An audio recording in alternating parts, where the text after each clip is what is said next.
গত বছরের এই সময়ে স্বৈরাচারী শাসকের গুলিতে রাস্তায় লুটিয়ে পড়েছিল নিষ্পাপ শিশুরা। তাদের মুখভরা আতঙ্ক, রক্তমাখা ইউনিফর্ম আজও আমাদের তাড়া করে ফেরে।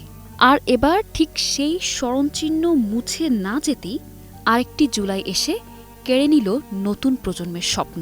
ঘাতকের গুলি নয়, এবার ছিল আকাশ থেকে আসা আগুন। বাংলাদেশ বিমান বাহিনীর এক প্রশিক্ষণ যুদ্ধবিমান বিধ্বস্ত হয়ে নিঃশেষ করে দিল আরও কতগুলো শিশুর প্রাণ। শেকড় থেকে শিখরে। উত্তরার মাইলস্টোন স্কুল অ্যান্ড কলেজে বিমান বিধ্বস্ত হওয়ার পর কিছুক্ষণের মধ্যেই আগুনে পুড়ে যাওয়া শিশুদের ছবি ছড়িয়ে পড়ে সামাজিক যোগাযোগ মাধ্যমে। এমন দৃশ্য দেখে যে কোনো সুস্থ মনের মানুষ স্তব্ধ হয়ে যাবে। আর যারা বাবা মা, তাদের হৃদয়ের যে কী অবস্থা হয় তা ভাষায় বলা সম্ভব নয়। বিমান বিধ্বস্ত হওয়ার পরপরই মুহূর্তের মধ্যে ঘটনাস্থলে ভিড় করে হাজারো মানুষ। তবে উদ্ধারের চেয়ে বেশি ছিল ছবি তোলার প্রতিযোগিতা। কে কার আগে সামাজিক মাধ্যমে ছড়িয়ে দেবে পুড়ে যাওয়া শিশুদের ছবি, সে নির্দয় রেস যেন চলছিল চারপাশে। বিমান বিধ্বস্ত হয়েছে, মানুষ মরছে, শিশুরা আগুনে পুড়ছে, কিন্তু এসব কিছুই থামাতে পারেনি আমাদের জাতিগত কৌতূহলের বিজয় র্যালি। হতাহতদের উদ্ধার থেকে শুরু করে হাসপাতালে নিয়ে যাওয়ার পথে চরম বিড়ম্বনার মুখে পড়তে হয়েছে উদ্ধারকারীদের। হাজার হাজার মানুষ যেভাবে ক্যামেরা হাতে ভিড় জমালো, এ যেন একটা ট্র্যাজেডি ট্যুরিজম। শিশুর খোঁজে বাবা মা দৌড়াবে, এটাই স্বাভাবিক, কিন্তু হাজার হাজার মানুষ ক্যামেরা হাতে ছুটে এসে ঘটনাস্থলকে যেন এক অবর্ণনীয় জনসমুদ্র বানিয়ে ফেলল।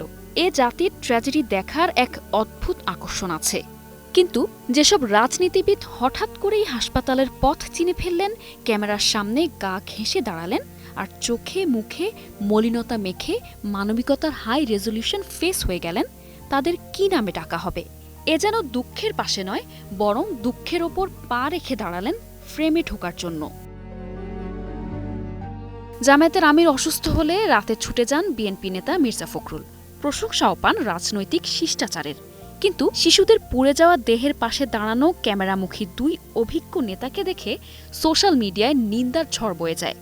কারণ তারা দুজনই নেতাকর্মী নিয়ে সদল বলে হাসপাতালে ছুটে গেছেন। রাজনৈতিক নেতা ও গুরুত্বপূর্ণ ব্যক্তিদের সঙ্গে অন্যান্য নেতাকর্মী, সমর্থক, নিরাপত্তাকর্মী, মিডিয়াকর্মী মিলিয়ে রীতিমতো একটা হট্টগোল পরিস্থিতি তৈরি হলো হাসপাতাল এলাকায়।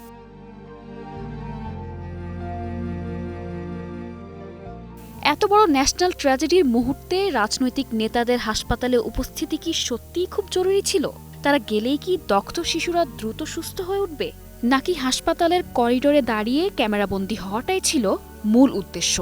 জাতি যখন শোকে স্তব্ধ, তখন এমন সময়েও নেতাদের দল বলে আগমন দেখে সামাজিক যোগাযোগ মাধ্যমে উঠেছে সমালোচনার ঝড়। অনেক নেটিজেনই প্রশ্ন তুলেছেন, এটা সহানুভূতির প্রকাশ, না জনগণের কষ্টের ভেতর থেকেও প্রোটোকলের প্রদর্শনী?